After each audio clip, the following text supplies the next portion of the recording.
ఒకే రోజులో మనిషి పరిపూర్ణమైన వ్యక్తిగా మార్పు చెందలేడు.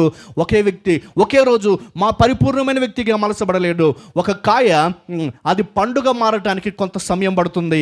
మన ముందున్న కొన్ని కాయలే పండుగ మారటానికి కొంత సమయం పడుతూ ఉన్నప్పుడు ఒక విశ్వాసి పరిపూర్ణ స్థితిలోనికి ఎదగటానికి ఖచ్చితంగా అతనికి టైం పడుతుంది అని ఖచ్చితంగా నేను గుర్తు చేస్తూ ఉన్నా.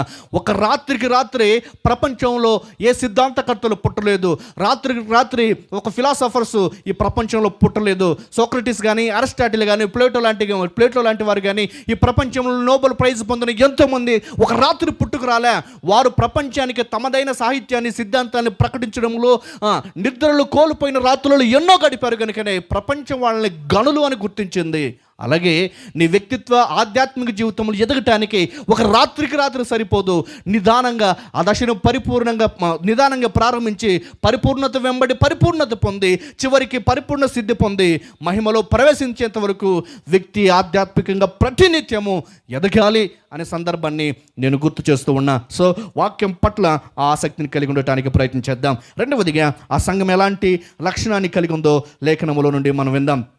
ఆసక్తి కలిగి వాక్యాన్ని